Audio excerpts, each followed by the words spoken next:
The sun rose gently over Hiroshima on August 6, 1945. It was a calm, warm summer morning. Birds filled the air, their songs soft and unnoticed.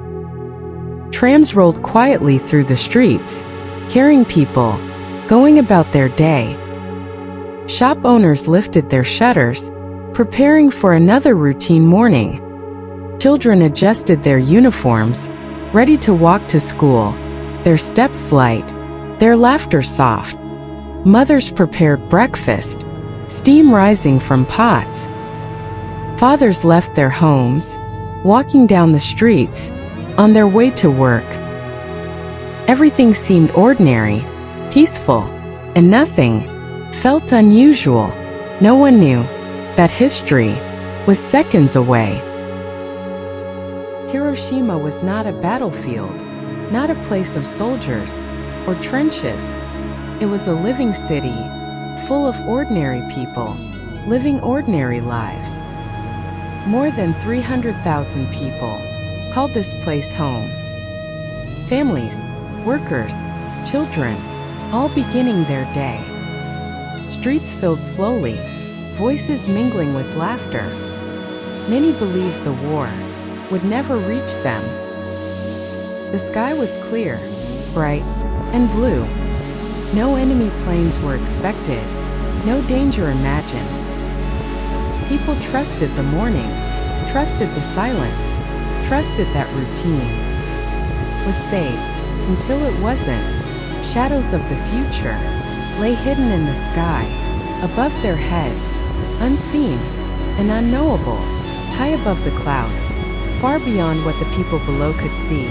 Something moved, quietly and unnoticed. A single aircraft cut through the sky, steady and alone. From the ground, it looked like nothing, just another blue sky. No one stopped to look up. No one felt afraid. There were no alarms, no sirens, no warning sounds. To break the calm, the streets remained quiet. Life continued, as if nothing were wrong. High above, the aircraft continued forward, its path already decided. What it carried was unlike any weapon before, something the world had never seen. To those below, it was invisible. To history, it was already moving toward its moment. The mission had already begun. At exactly 8:15, the sky above Hiroshima changed forever. In a single instant, a blinding white light, brighter than the sun, filled the morning air. It erased shadows before sound could exist. People looked up, confused, frozen, but there was no time to understand what they were seeing. The light exploded outward, moving faster than thought, swallowing streets, home, and lives. Walls vanished, roofs dissolved. The city became light. For a moment, there was no noise, no screams, no warning, only silence, and white. Time itself seemed to stop breathing. In that instant, a peaceful morning ended forever. Then came the shockwave, a wall of force, moving faster than sound, ripped through the city dot. Buildings collapsed, as if made of paper. Windows shattered, sending glass through the air, like knives. People were thrown against walls, into streets, into fire dot.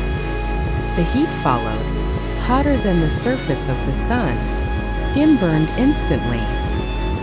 Clothes ignited, breath became pain. Those who survived the light now faced the flames dot.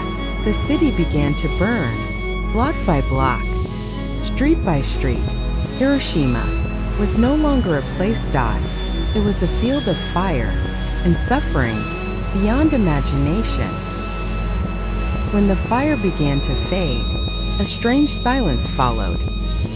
No birds, no traffic, no voices, only it floating slowly through the air. settling on what remained. The city stood still, as if time itself was afraid to move. Survivors began to walk, slowly, unsteadily, their bodies moving before their minds could understand. Many were burned, many were bleeding. They searched through ruins, calling out names of children, parents, of loved ones, names that faded into smoke without answers. Others wandered aimlessly, their eyes empty, their thoughts scattered. The river filled with people seeking relief from unbearable pain. Nothing felt real anymore. Hiroshima no longer felt like a city. It felt like the end of the world. But the damage did not end. That day, long after the fire faded, something invisible remained in the air, could not be seen, could not be smelled, but it was there, lingering, quietly. People began to feel sick, without understanding why. Hair slowly fell away. Strength disappeared. Wounds refused to heal. Days passed, then weeks, and the suffering continued, without explanation. Doctors worked endlessly, confused, with no answers to give. Children grew weaker, instead of stronger, their bodies unable to recover. Families watched, helplessly, as loved ones faded. Day by day, the pain continued, silently, invisibly, unnoticed by the world. The war would eventually end, but for Hiroshima, the suffering did not. Years passed, but the memory remained. Scars were carried on bodies and in silence. Some stories were never spoken aloud, too painful to share. The city slowly rebuilt, brick by brick, street by street. But the past never truly left. Children grew up under the weight of memory, learning what had happened before they could fully understand it. The world moved on, busy, loud, distracted. But Hiroshima remembered. What happened here changed humanity forever. It showed the power we hold and the responsibility that comes with it. And it left us with a question that still remains. Will we remember or repeat it? And if these questions fascinate you, subscribe and explore.